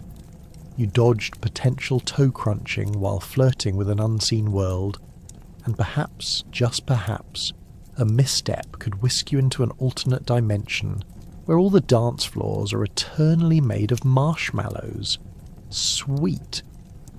So the next time you hear a lively tune or feel the urge to bust a move, consider, are you just grooving along, or are you tempting spectral chaos with each beat?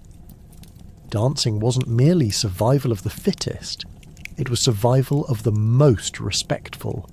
So strap on those dancing shoes, carefully mind you, and prepare for an evening where spirits might simultaneously twirl alongside, and your heart swells under the weight of both joy and overwhelming dread. Any echo could be a voice from the past, or a warning from beyond. Something as simple as a shout could cause a ruckus of paranoia. Is it my great-great-grandma calling, or am I just losing my mind? Echoed across countless Victorian parlours. Picture yourself hosting a delightful gathering, surrounded by the cream of society. Ladies in corsets tighter than their schedules, and gentlemen twirling their mustachios in pondering postures. You lean back to share a humorous anecdote, only to be met with a strange, bouncing response from the high ceiling. A sound ricochets through the room, and suddenly your Victorian soiree turns into a chaotic séance. Imagine the flurry of handkerchiefs as all the guests gasp in unison, convinced the ghost of Victorian folklore has come to join the festivities. As they whisper frantically about the spirit world, you can't help but glance over your shoulder every few seconds. Did you just send a cheeky message to your late relative, or were you merely echoing your questionable decision to load mashed potatoes onto your silver platter?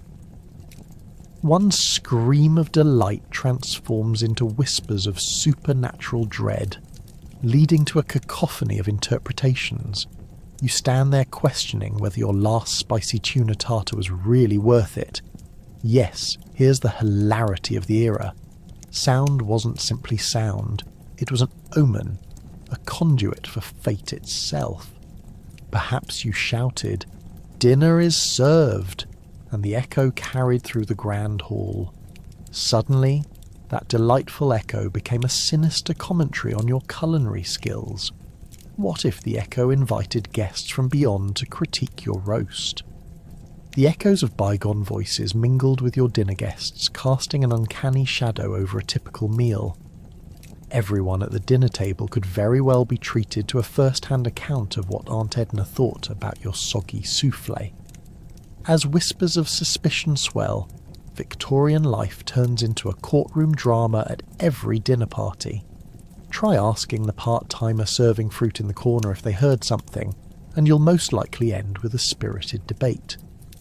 "No, my good lad, that was an echo of judgment," one would cry, while another would come back. Perhaps it was a tickle of the past, possibly related to Lady Thatchington's infamous blueberry pie. The house may vibrate with the echoes of the living, but folks might sense the presence of those who once held court in the room, commanding culinary respect, or sheer culinary horror. But let's dig deeper into the absurdities. Just shy of backpedaling out of your own party, you dance around the idea that your guests now view you as a potential medium. Imagine trying to enjoy a biscuit while convincing them that the echo wasn't a beckoning ghost, but merely the wind playing tricks in the eaves. "Oh, darling, it's just the draft," you might yelp, wondering how many more strands of hairline fractures can the evening uphold. And heaven forbid someone actually decides to respond to an echo. Imagine how Mr. Biddle will look when he stands up, clear his throat, and declares loudly, "Yes, great Uncle Robert, we shall indeed discuss your views on etiquette and how it differs from the pastor house." Glamorous? Absolutely. Possibly mortifying? Certainly. In a world where echoes transformed everyday exchanges into metaphysical conversations, simple banter could become a labyrinth of unending complexity, where every sound turned ancient whispers into news bulletins. As the night wanes and suspicions float into the realms of polite conversation, you can almost hear the skepticism layer upon layer, as guests tiptoe tiptoe around the possibility they might be haunted, not by ghosts but by their own biases. In the Victorian age it was an era of whispers, but those whispers were loaded with complex histories. Every echo bore the weight of ages, dripping with fervour and fitting all the nuances of human experience. Eventually, when dawn breaks and guests shuffle away, swept along on the echoes of laughter and surreal stories, everyone secretly celebrates the absence of spectral visitations in their homes. After all, it's one thing to serve tea, quite another to offer spirits. So, as you settle down in your freshly ghost-free abode, consider how this era of sonic paranoia transformed every shout into an opportunity for absurdity, and create your very own echoes tonight. The sight of a broom could spell doom. In fact, it was said that leaving it in view attracted trouble. Picture a Victorian household where every sweep of the floor was fraught with impeding doom, leading to toe-stubbing mayhem and questionable clean-up techniques. In a world where every corner held a phantom and every shadow contained mischief, you would have to tread lightly once that broom was out. You see, the unwritten rule of Victorian life suggested that the act of sweeping was less about finding your inner tidy and more about avoiding the sinister spectres waiting in the dust. When the Victorian folk picked up their trusty brooms, they weren't just dispatching dirt. They were participating in a high-stakes game of fate, ready to unleash untold horror if you didn't obey the unwritten broom etiquette. Imagine a mother warning her children about triggering misfortune with those innocent little house-cleaning implements. "Tommy, don't you dare sweep that corner. It's where Grandma's spirit rests." Not to mention how in a frenzied cleaning spree, one unfortunate sweep could send you slipping and sliding into a poltergeist, or worse, a pile of unmended laundry. Now, let's talk specifics. What was the proper way to handle a broom? You couldn't just shove it in a closet, or worse, lean it casually against a wall. No, my friend. That broom had to be cradled like a newborn. Wrong angle? Say hello to your unlucky financial ruin. You might as well announce to the world that you've invited havoc over for tea and crumpets. Brooms were precarious punishers, with guilt-inspired sweeps leading to all sorts of conjectures and nosy neighbours raising validations. Honestly, getting the sweeping etiquette right should have been a formal class in every Victorian household. Yet, that didn't stop the restless ghosts from flittering about when the dust settled. Folks began to view their brooms as if they were cameras on a sly mission, capturing you in all your dust bunny-riddled glory, cataloguing your every misstep. If you were caught sweeping backward, heaven forbid. That reopened a nasty chapter in the great book of societal faux pas. You could imagine your neighbours peeking through the curtains, shaking their heads in disapproval. "Oh, look at poor Edith. She's been cursed by the broom of her own making.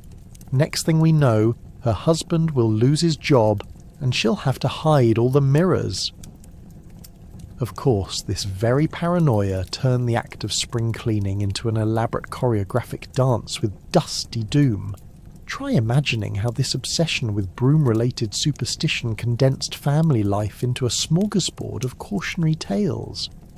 Believe it or not, people found creative solutions. The solution? Hide your broom in the shed, out of sight, out of mind. But that brought its own challenges. Picture two well-to-do neighbours at tea. "Oh, darling, did I tell you about the time my sister had bad luck after the broom got moved behind the fence?" Cue the dramatic gasp. And not to be left out, the Victorian children. Those cherubic little sprits were convinced that if they so much as thought about a broom while jumping on the furniture, calamity would rain down. You wouldn't just have mental gymnastics trying to watch your kids. You'd see them trying to open windows just to get that broom energy out. God forbid they let one stray thought slip into broom oblivion, provoked an actual fit of tragic mischief while ringing the bell of doom. There were also the superstitions surrounding whether a broom should be left leaning against the wall or laid flat. Leaning seemed harmless, right? Oh look, a broom standing tall just shows it's ready for action. Except that readiness could very well invite a sneaky spirit to hover ominously over your dinner table. On the other hand, laying it down flat implied resignation, and possibly surrendering the dormitory of disarray to the lurking forces of discontent. So next time you grab a broom, remember, it's more than just a cleaning instrument. It's a doorway to the devilish, a dash of mischief on every stalk of straw. Victorians had a knack for transforming ordinary chores into tense standoffs with fate. They did the tango with trepidation, choosing between cleanliness and calamity, all while tiptoeing on the fine line of etiquette, with brooms that could very well tip their universe upside down. Now, go ahead and sweep. Just know that the eyes of woe are watching. Spitting 3 times over your shoulder was an interesting way to ward off evil spirits. Just imagine standing in a crowded room and feeling like you had to fit in, with phlegm. Seems like a germaphobe's nightmare converged with a town's most peculiar ritual. Picture it. You're at a Victorian social gathering, surrounded by dapper gentlemen in top hats and elegantly dressed ladies sipping tea. You casually spot that peculiar cousin who decidedly smeared their finger into the flower arrangements and suddenly feel a tickle in your throat that screams phlegm alert. Now you're not just battling the need to cough discreetly, you're in a full-blown war against the supernatural. But here's the kicker, spitting was no small feat of etiquette. To perform this elaborate dance you had to projectile your saliva as gracefully as a swan gliding across a pond. The first spit is a preemptive strike, the second is confidence, and the third is an emphatic kicker. Take that, malevolent spirits, taste my germs.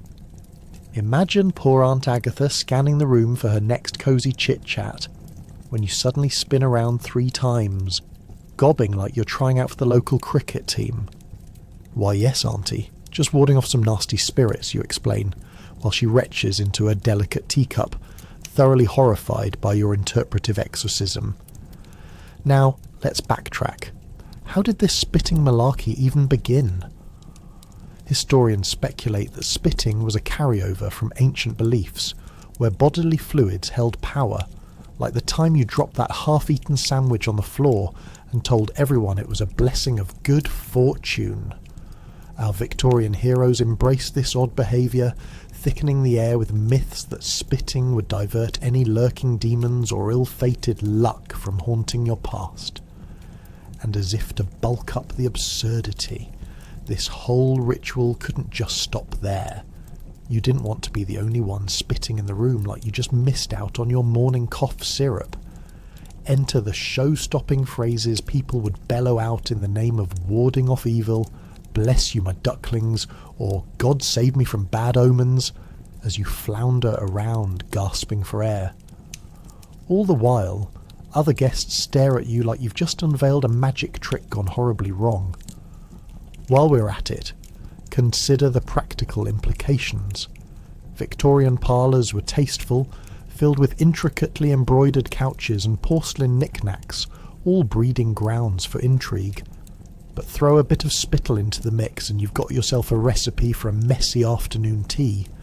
Heaven forbid someone steps in your spitting zone. Imagine hearing shrieks as guests navigate their newfound spit avoidance strategy, as if crossing an invisible minefield, the ultimate Victorian game of dodgeball. And just when you thought it couldn't get any wackier, each household had its own spitting protocol. Some opted for a casual single, spit. Others insisted on the full ritual accompanied by dramatic hand gestures.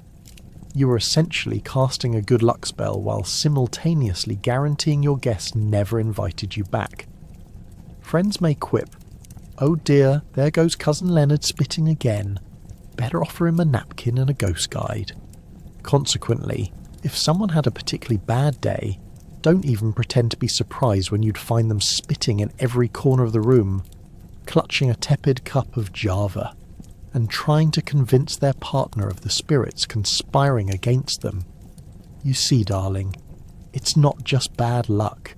The neighbours came over, and the spirits are angry. Quick, grab the nearest lettuce. Protect your soul. There you are, standing in existential dread, torn between the mundane and the otherworldly notions of better safe than sorry. In this topsy-turvy world of superstitions, the act of spitting became a badge of participation at Victorian gatherings, where no matter how ludicrous the action, it united people with a single, curiously grotesque bond. To spit or not to spit, what a quintessential dilemma.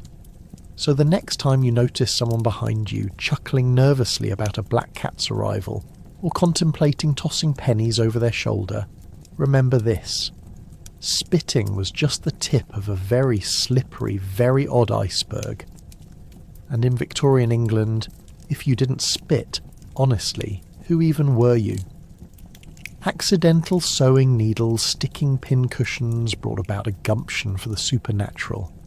As if sewing wasn't hard enough without a constant battle with fate. Every prick could cause a thread of doom, leading to cautionary tales across many domestic tents. You might picture a Victorian woman in a dimly lit parlour, meticulously patching a dress while sweating bullets under the weight of sewing superstitions hanging in the air. Just as she deftly dodges the snipping jaws of her cat, a sharp needle slips through her fingers and gasp! That tiny piece of metal could soon decide if she'd experience unending luck or an eternity of misfortune. Imagine this. You've just pricked your finger, sending a drop of blood steaming into the ether. What now? Will it summon the ghost of your long-deceased Aunt Gertrude, ready to chime in with unsolicited fashion advice? Or perhaps, in her dramatic turn, she'll inform you of impending doom, all while subtly implying that she could have actually made that dress look better herself. In Victorian times, even the simplest act of sewing transformed into an epic saga, filled with potential peril. Suddenly, every gathered hem or fitted sleeve became not just a stitch of fabric, but a potential narrative of fateful twists and ancestral hauntings. Before you know it, your afternoon of tailoring begins to resemble an unwanted theatre performance, bringing the spirit world to your sewing table. Just when you think you have it all figured out, someone unwittingly slips a needle into the tune of your life's next calamity. Perhaps the act of sewing wasn't just a domestic chore, it was a portal to destiny itself, leading down twisted paths of misery adorned in flowers. But let's not forget that there were also practical ways to ward off these supposed needle threats. Each time an unsuspecting seamstress found herself in a proverbial pickle, she would often have to engage in an elaborate ritual, donning a protection charm, tossing salt over her left shoulder, or reciting a poetic incantation about the virtues of needle safety. You can just picture the scene. A group of women huddled around a sewing circle at high noon, whispering incantations while simultaneously trying to remember where they stashed the thimble. They could have easily mistaken their sewing party for a bizarre coven gathering. "Don't touch the pin cushion! It could summon the ire of the sewing gods," one would cry, while everybody pretended they weren't already freaked out by the idea of those chirpy flock of spirits flying just overhead, contemplating their next destination. Heaven forbid someone tripped over their rogue thread, sending them spiralling into a serendipitous misadventure involving a sudden rash of misfortune. In a society bubbling over with such high-stakes superstition, it became paramount that every stitch of fabric adhered to rigorous norms, lest one conjure calamity. Can you imagine joining together in laughter over tea, casually chatting about embroidery designs while worrying that your newest creation would somehow doom you to the unfortunate fate of misaligned buttons or an ill-timed wardrobe malfunction at court. Let's take a moment to bask in some real irony. Every time they said, "measure twice, cut once," they meant it not just in the context of precision, but as an insistent plea for cosmic approval. Maybe not everyone believed in the concept of fate revealing its sting through pricked fingers, but you'd better believe they tried their best to avoid finding out the hard way.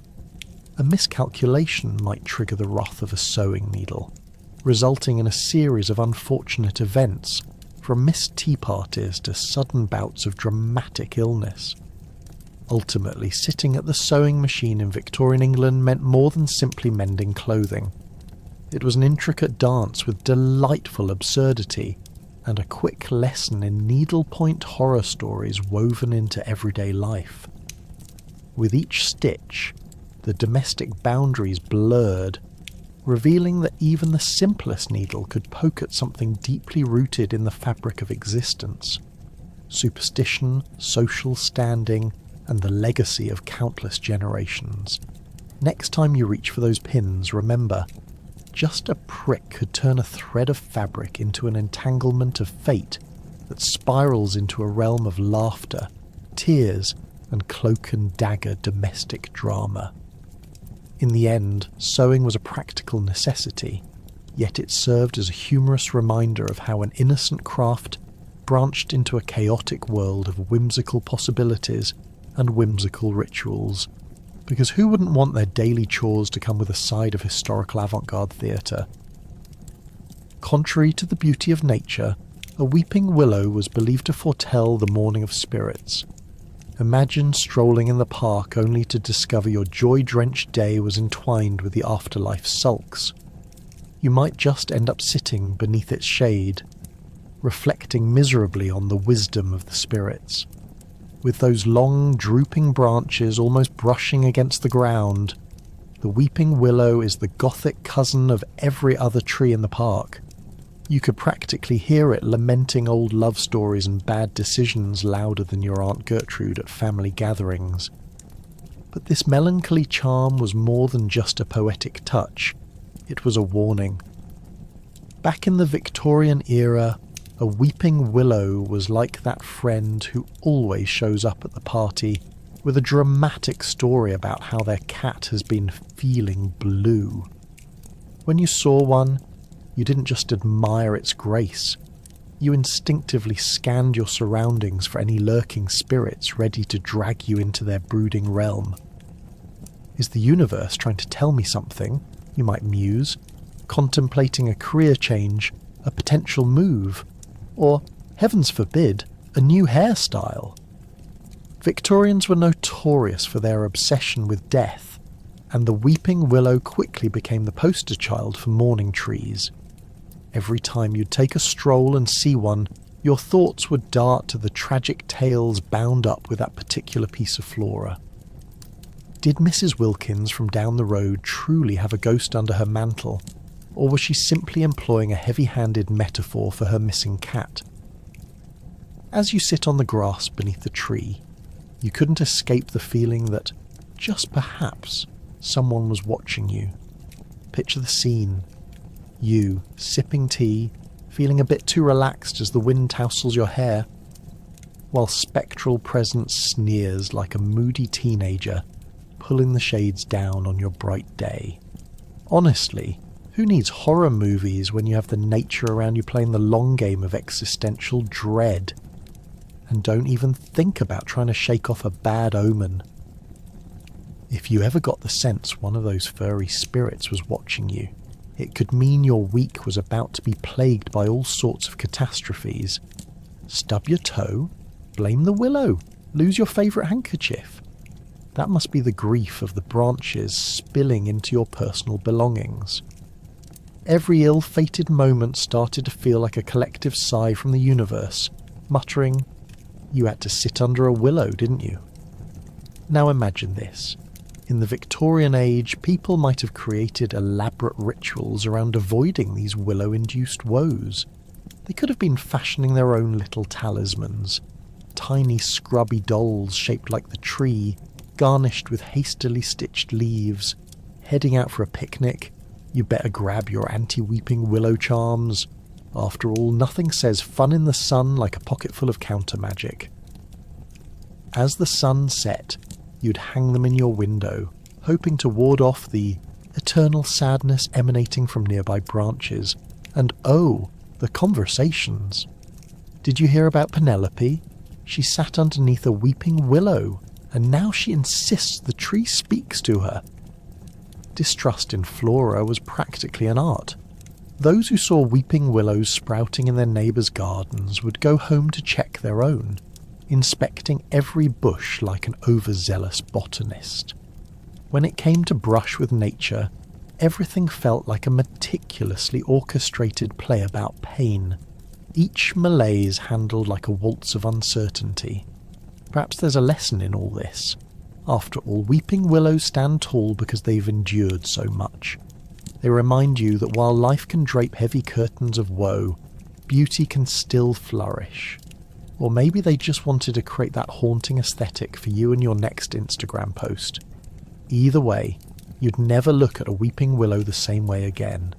And as you find yourself sipping tea away from the distraught greenery, let's face it, you may even appreciate a little joy amidst the blend of eerie and charming, just to keep your own spirits, both living and ghostly, happy.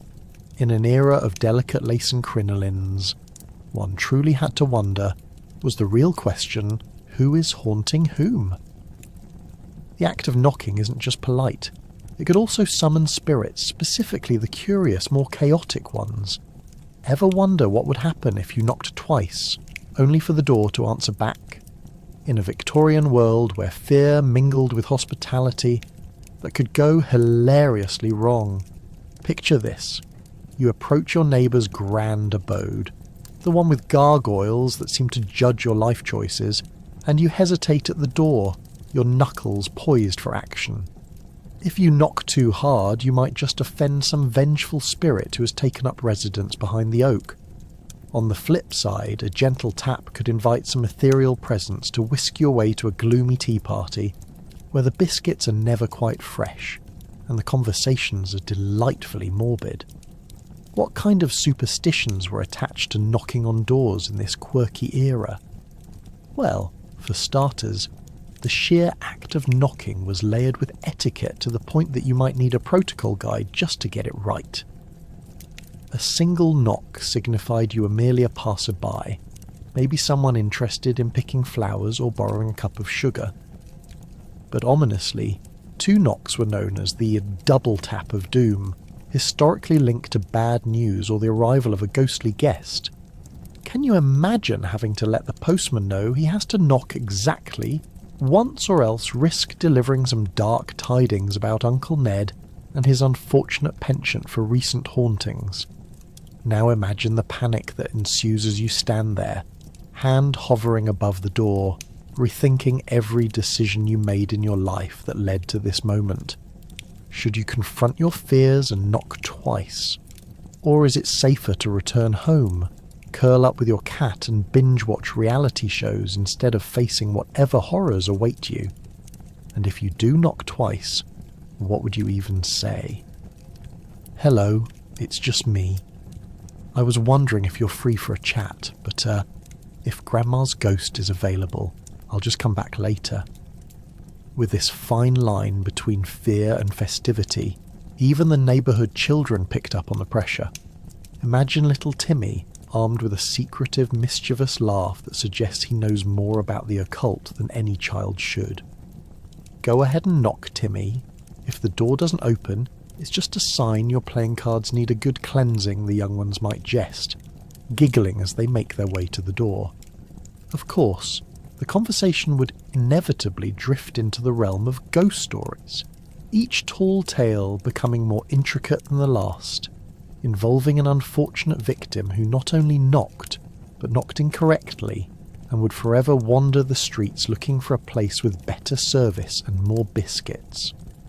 And let's not forget the delightful comedy of misunderstandings that spectators could find themselves caught in, if they were just passing by. Imagine your neighbour, Mrs. Pancake, who loves hosting tea parties, mistaking the sound of phantom knocks for her oldest son's attempts at socialising. With a clatter of china and a flurry of crumpets, she bursts open the door, only to discover that dear Jimmy is nowhere in sight. Instead, some spectre is probably giggling in the corner, gleefully observing the amusing fiasco that has been Jerry's lengthy stay at home this week. What could possibly be more terrifying than revealing to your neighbour that your son was last seen haunting the dining room for biscuits? In truth, doors were more than barriers. They were gates to the unknown, a flimsy barricade between the living and the not-so-living. And since the act of knocking could unleash chaos, it was hardly surprising that many Victorians would invoke their own brand of magic at the doorsteps. Inviting in a witch for tea was highly discouraged, while strategically placed broomsticks could also serve as warning signs to angry spirits. So the next time the doorbell rings, or when you find yourself in a Victorian time warp, remember the fine balance between courtesies and paranormal consequences. The next knock could carry laughter, love, or lingering whispers that echo through the ages. Would that really be worth the risk of disturbing the ghosts who simply want an afternoon chat? Perhaps that question is best left unanswered, at least until you're ready for some ghostly tales of your own. The arrival of horses represented both blessings and omens. Every creature came with its own set of warnings. What if you had a horse with mischief on its mind? In Victorian society, one could barely ride around the block without becoming a risk management case. Horses were revered and feared in equal measure, symbolising nobility, power, and sometimes even impending doom. They weren't just animals. They were walking, breathing fortune cookies, each one with a prophecy penned within its mane. Imagine saddling up in your finest garb, only to discover that your noble steed had other, less noble ideas. With its head tossing, eyes rolling, and enough energy to power a small village, your trusty companion could very easily decide that the equestrian ballet routine you envisioned would instead become a chaotic rodeo. Your heart races, not just from the gallop, but from the growing realization that you completely misjudged your horse's temperament, as well as your public image. This isn't merely a leisurely ride, it's a full-on performance art piece where you're the reluctant lead, desperately trying not to trip over your dignity. And that's just the beginning. What about the folklore tied to these beasts? If your horse happened to stomp on its own shadow, legend suggested you might as well book yourself a ticket to Madagascar because disaster was en route to your doorstep. Or worse, your parlour. You could be certain that every elderly woman waving a teapot in your direction was recently consulted about that very omen, and now you're left contemplating how to deal with the neighbour's judgment while rushing to return borrowed linens before your luck, or lack thereof, turns into a wishing well of woe. And it doesn't end there, dear listener. Failure to greet a horse properly could set a pall over the entire day. Imagine a Victorian youth ambling alongside their horse, forgetfully neglecting to remove their hat or bow their head. In a heartbeat, a casual stroll could devolve into an embarrassing debacle. The horse would snort in disbelief, causing laughter among the nearby parked carriages, and perhaps a bemused eye roll from an elderly gentleman chewing his tobacco. Now the day involves not only salvaging your steed's reputation, but also your own. Superstitions extended well beyond manners, however. Ever heard of the horsehead superstition? The Victorians believed that if your horse appeared to have a rebellious streak, something sinister was brewing. A horse behaving mischievously was thought to be a sign of a ghostly presence nearby, tethering itself to the energy of mischief. You can practically see a Victorian lady deliriously fanning herself, declaring that her horse has been taken by spirits and that all hope is lost. Meanwhile, all the struggling horse is doing is trying to swat away a particularly aggressive fly. Then, there was the profound belief surrounding riding alone. Should a woman choose to ride, unaccompanied, she was not only inviting misfortune but also risking all manner of affronts to her ladyship. The idea was that depicted strength could lead to the wrong sort of attention, perhaps even spirit-induced stalking. And so, there they were, etiquette-ridden Victorian women and their gaggle of friends, practically choreographing a riding routine involving synchronized cantering, just to avoid the fate of becoming an exposed angel, lamenting her lost reputation at the local tea house. Horse health was another priority, wrapped in an insatiable need for assurance. To hear one of your horses sneeze or cough was akin to listening to the siren's call from the depths of the ocean. Veterinary practices were still developing, which meant owners had no real way of discerning whether their beloved animal was simply suffering an allergy or on the brink of an equestrian apocalypse. Imagine pacing the stable, peering at your beloved horse, praying it's merely an ill-timed sneeze and not a wayward curse, leading to a swift descent into said duration of woe. In that moment, even the most lavishly appointed top hat couldn't save you from your horse's wayward cough. So, take a moment and imagine. In Victorian England, the relationship between man and beast was a precarious dance. It was about navigating both the practical tasks of horse care and the ever-present spectre of superstition. The horses represented power, status, and occasionally a wild card. One day they could take you clear across town, and the next they might bolt right into your neighbour's garden, out for vengeance because you forgot to greet them properly last week. The key to survival lay in embracing the unpredictable with equal parts humour and apprehension. And when you stepped outside your home, unsure if your horse would escort you to grandeur or gallivant into mischief, you only hoped there were no crow-calling cats in sight. Whistling indoors was considered akin to inviting misfortune, a surefire way to anger the spirits. In assemblies, you could end up stifling more tuneful notes than a cat in a bathtub. Just imagine dancing around in uncomfortable rhythm, trying to avoid whistle trouble.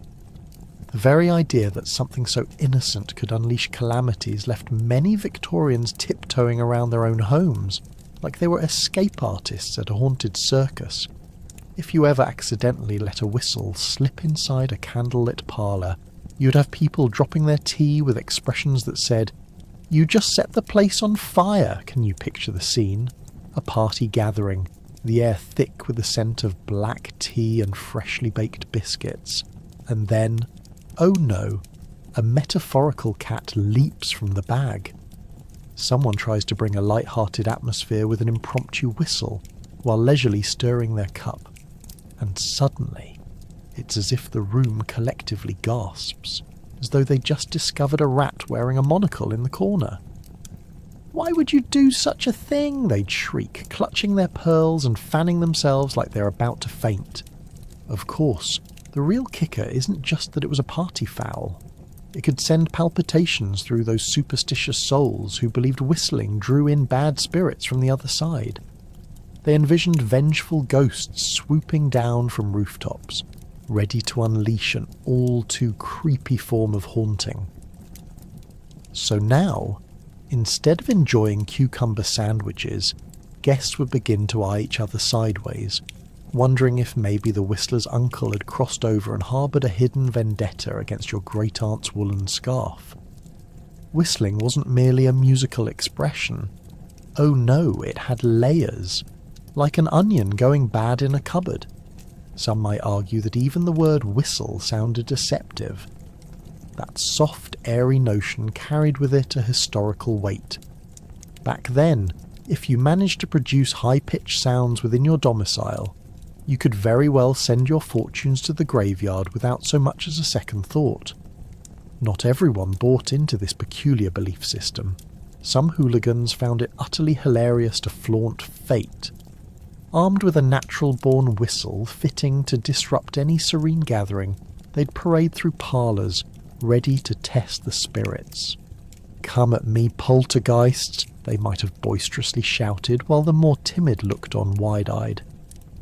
Statements like this would evoke laughter, but merely reinforced the vigilance of the others still gripping their teacups with sweaty palms. Imagine being that person, the whistle warrior, surrounded by feigning grave audience faces.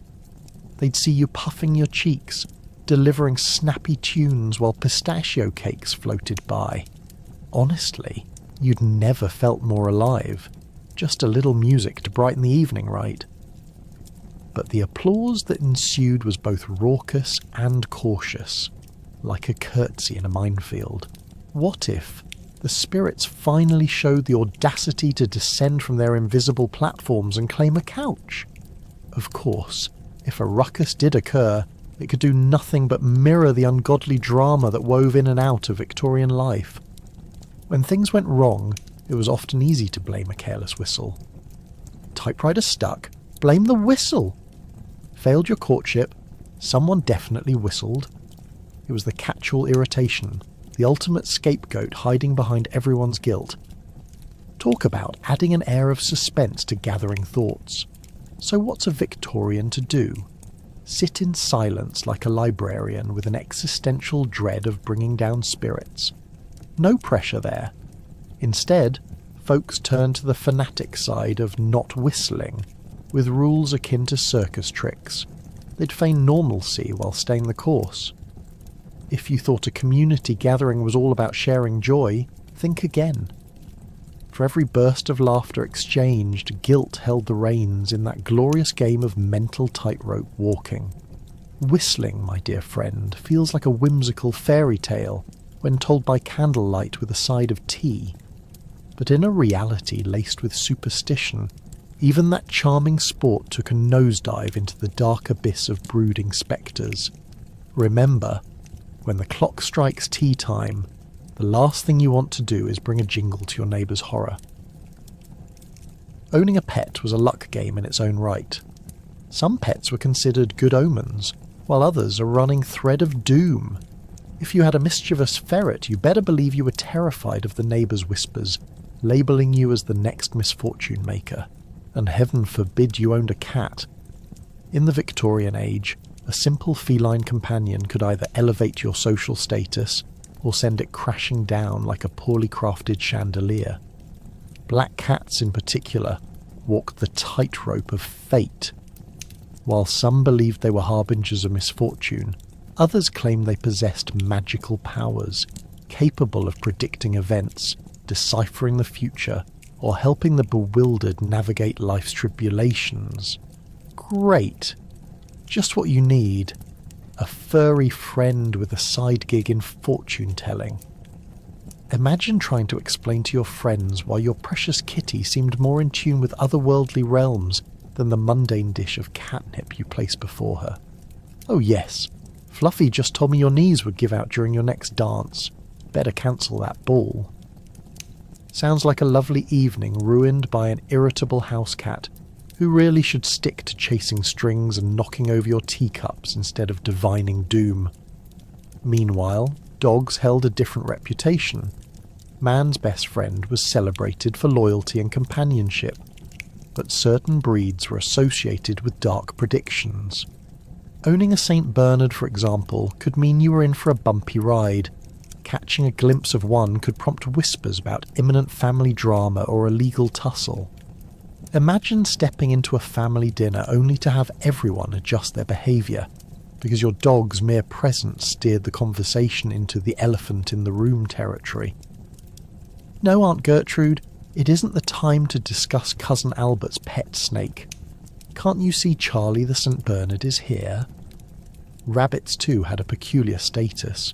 The Victorians often regarded them as good luck, provided they weren't white. A white rabbit was often seen as a grim omen heralding doom. What's that, dear? You don't want to invite Bunny Boo over for tea, simply because she's snowy white and looks adorable? But don't you see? Any chance of joy is dashed the moment she steps through the door, because her very pigment is dripping with superstition. And let's not forget the regal peacock, which strutting around a Victorian garden would have been the ultimate status symbol. part extravagant decoration, part harbinger of chaos. It wasn't enough that their plumes shimmered in the light. No, the Victorians believed these foul creatures could also unravel your secrets. A peacock knows all, my dear. If you've cheated at cards last week, they could expose you. Imagine trying to enjoy your cucumber sandwiches while keeping an eye on an overzealous peacock that could ruin your entire reputation and slightly deflate your teacup's charm at the garden party. But the most misunderstood creature of all was the trusty ferret. These sly little creatures were known for spirited antics, darting around like furry lightning bolts of calamity. A household with a ferret flirted precariously with superstition. One wrong nip of the fingers could turn you from a doting pet owner into a town pariah. Picture it. Oh, it wasn't my ferret stealing the neighbour's shoes. It was me, wasn't it? I'm now the shoe thief. Weren't we supposed to share kindness, not kangaroo-like accusations based on a fuzzy creature's latest capers? And finally, let's not ignore the humble goldfish, which was generally safe until they weren't. Made entirely of luck, charming gills and floating finery, believing everything was fine was the biggest muddy puddle you could fall into as you question your unluckiest days. Here, the goldfish seemed peaceful, but, much to everyone's anguish, the death of a goldfish was a well-worn omen of dire misfortunes. Repurposing a fishbowl seemed more like a warning sign than a graceful upgrade. Sorry, did I just see Herbert swim with irregularity? Quick! We need the bishop before he invokes a full-on calamity. In the magnificent tapestry of Victorian life, pets came with their own sets of rules, expectations and utter absurdities, making them more than companions. They were chance makers. Superstitions wrapped in fur or feathers governed the day, leaving pet owners to navigate the whims of fate with more caution than a tightrope walker at an unexplained circus. So yes, while you might cuddle your cat for comfort, keep one eye open for the clever whispers of luck spinning tales about your next misadventure. It's the Victorian way, after all. Ah, tea time, where light-hearted chatter turned into vibrant debates about respect, the afterlife, and etiquette. Did the spirits approve of your biscuit choices? The secret discussions around the tea table define the social highlights of Victorian gatherings, adding a splash of comedy to the otherwise serious discourse. Picture this: a neatly arranged table decked out in fine china, silver cutlery, and dainty napkins folding like origami swans. Victorian ladies decked in their puffed sleeves gather with the latest gossip sharper than a gentleman's sideburns, all while attempting to reach for that last scone without appearing too desperate. The rituals of tea drinking were not just casual meetups, they were a full-scale performance. As you sit down, you might ponder if the spirit world approves of your Earl Grey, or if an ethereal spectre is gossiping right alongside you. "Is that too much cream, Mrs. Penelope?" you whisper, glancing furtively at your neighbour's cup, hoping that no spirit will be offended. Heaven forbid your favourite ghost shows up and judges your biscuit choices. You might just receive a warning about the social etiquette of only serving plain biscuits during morning. And what if the last batch had dried out a tad too much? Well, one of the spirits might just decide to enact revenge by hovering ominously over your tea service. Now, tea in the Victorian era was a gateway drug to the spiritual realm. Ladies would frequently invite mediums to conduct séances, and naturally a fine pot of tea had to be present to set the mood. "Spirit of Mrs. Appleby, care for a cup?" became the standard greeting. And let's be real, one can only hope the afterlife has better coffee options. The act of brewing became almost sacramental, making the transition from life to afterlife feel oh so civil. You could hear the spirits sip and sigh contentedly, if only to emphasise their better taste in biscuits. With every clank of the teapot, autumn leaves rustled outside, mingling with laughter and gasps of horror at ghostly revelations. The most ridiculous came when attendees nommed on orange-flavoured biscuits. "Who eats oranges while descending into madness?" someone would ask, half horrified and half amused, while the dear departed surely rolled their eyes at such poor culinary choices. After all, fruit was simply too scandalous for a sombre occasion. No self-respecting spirit would ever list it as a favourite in life or death. Imagine the eccentricities of Victorian spirits engaged in tea-drinking debates, fluffy ways of discussing the mannerisms of the living, especially around their kitchen skills. "I simply can't believe she went with a store-bought apple tart," the ghost of Lady Agatha would declare, hands gesticulating wildly. "She clearly contains no soul." It was less polite conversation, and more an ethereal commentary at times.